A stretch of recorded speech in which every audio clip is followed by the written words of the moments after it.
Anyone? Come on, you guys gotta have, there you go. Thank God. Thank God.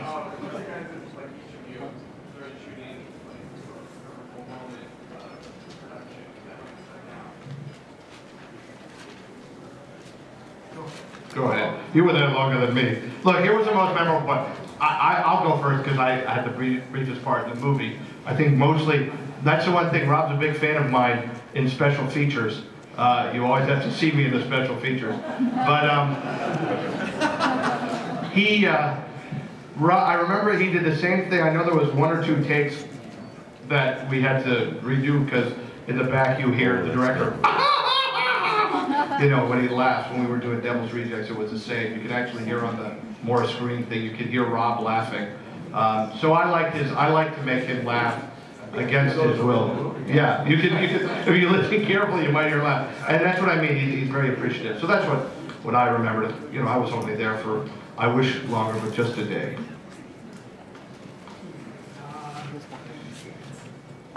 Well, I'm not going to cop out and say the whole experience. Let's see, my favorite moment was probably forgetting my boxes for the nude scene, because that halted production for a good 5 to 10 minutes, and everyone was looking at me like, why the hell did you do that? And I was like, ah. So yeah, that's probably... Yeah, I remember that. Couldn't do anything but just smile. I was like,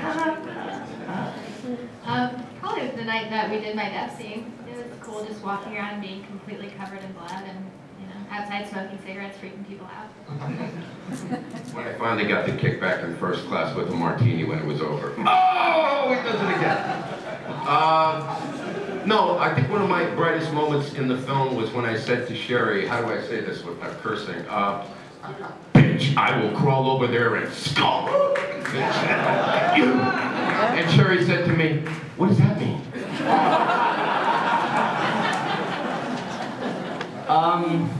Lunch. Yeah, lunch was good. No, I think most memorable, yeah, was with Hannah. That was a really fun death scene. I think that was one of the most fun, actually. Seems like the funnest part for William would have been taped to a chair for as long as you were. That seemed miserable. That's tough, dude. I was watching that, I'm like, that was real tape. You really came down there, right? Yeah, it was real tape. It was so scary. Please don't hurt me. There we go, the word fair. We got a name for it right here. They did a screening of it in like August before June, like right before it opened. It was a test screening, and it's been nicknamed the work print, and you can find it online. But that was the original screening that they did to kind of test the reaction to the audience before they went in and did all the reshoots. Yeah, some of the middle character stuff is different. The ending's definitely different. And of yeah. course, Mr. Danielson. Well, they did. You know, he said they really wanted more killing. I know that. So that's what and I'm smart enough to know I've been doing this for 25 years. I knew personally when I heard more killing, that meant less me. That's coming up? No. No. Can't tell you. We will, you know, as I understand it, Morris Green, who I played in Devil's Rejects, is in El Super Bistro, the animated movie.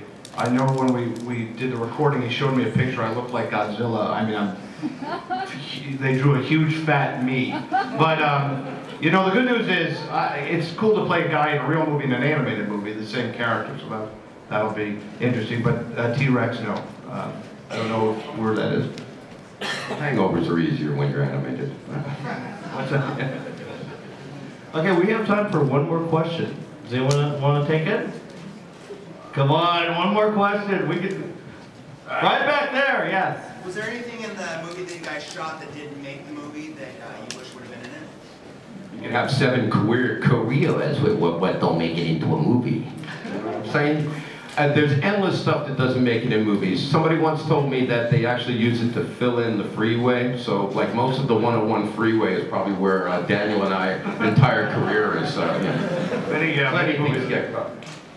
I want to just, because we're here in a Halloween thing, I'm going to just promote one thing while we're here. There's a guy in this room who you can see in a panel tomorrow, Robert Zappia, who wrote Halloween H20. I was pleased to be able to do a Christmas animated movie, which comes out in a week. So if you want to see the Halloween Christmas connection, Robert Zappia written, produced, and I produced with him a movie called Christmas Is Here Again that Jay Leno narrates. Andy Griffith plays Santa Claus.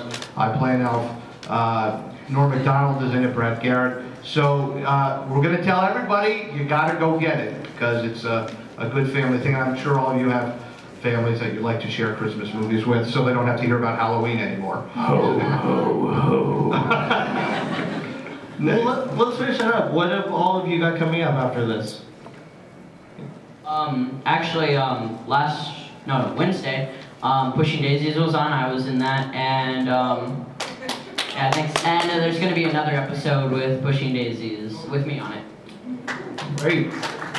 William, I know you always have stuff. Oh yes. I don't know, I've got 5 or 6 movies in the can right now. I'm scheduled to direct actually a vampire movie that I wrote, and I'm going to be playing Jake LaMotta. They're going to do a continuation of The Bull.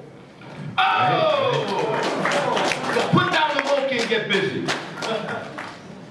I have 2 independent features that have been submitted to Sundance, so no distribution yet. I've got 2 lovely little horror movies in pre-production. We're just waiting on funding. We all like horror movies, yeah? Well, I have the Christmas movie and a lot of other stuff just waiting. You never know when it's going to come out, you never know.